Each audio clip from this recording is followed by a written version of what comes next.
Hi friends, welcome to my channel genius TV. ఈరోజు మనం దశావతారాల్లో అత్యంత ముఖ్యమైన శ్రీకృష్ణ అవతారాన్ని గురించి తెలుసుకుందాం.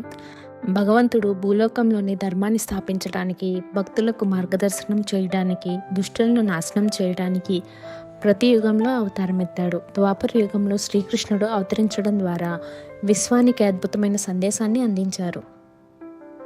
కాలచక్రం మళ్ళీ పాపమయం కావడంతో భూదేవి ఆవేదనతో బ్రహ్మను శరణ వేడింది. నరకలోకంలో రాజుల ధర్మాన్ని పెంచుతున్నారు, వారు దుష్టులను పెంచుతూ భూమిని భయానకంగా మార్చుతున్నారు అంటూ భూదేవి వేదనను బ్రహ్మదేవునికి చెప్పుకుంది.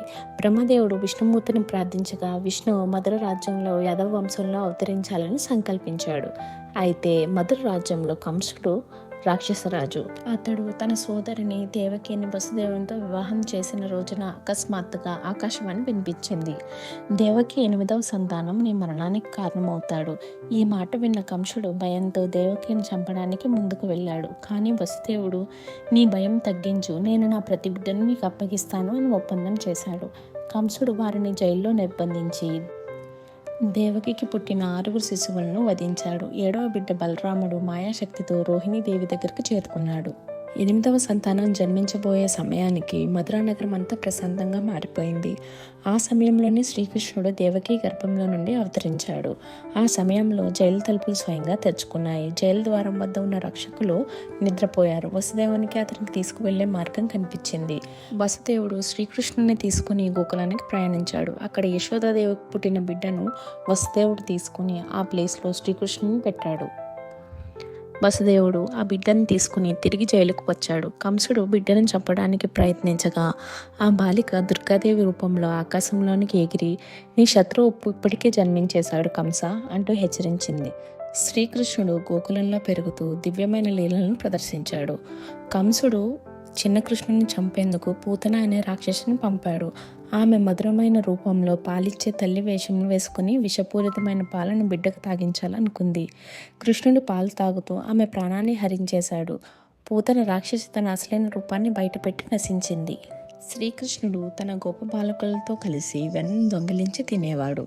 ఒక విషపూరిత నాగు యమునా నదిలో నివసించేవాడు. కృష్ణుడు కాళీయుడిపై నృత్యం చేసి అతనిని ఓడించి నది స్వచ్ఛంగా మారేలా చేశాడు. ఇంద్రుడి కోపానికి భయపడకుండా కృష్ణుడు గోవర్ధన పర్వతాన్ని లేపి ప్రజలను రక్షించాడు. అందుకే ఆయనను గోపాల కృష్ణుడు అని కూడా పిలుస్తారు. కంసుడు కృష్ణుడు ఇంకా జీవించి ఉన్నాడని తెలిసి అనేక రాక్షసులను పంపి చంపాలని ప్రయత్నించాడు. అయితే శ్రీకృష్ణుడు అందరినీ సంహరించాడు. తర్వాత శ్రీకృష్ణుడు మధురకు వెళ్ళి కంసుని రాజ్యసభలో ప్రవేశించి అతన్ని సంహరించాడు.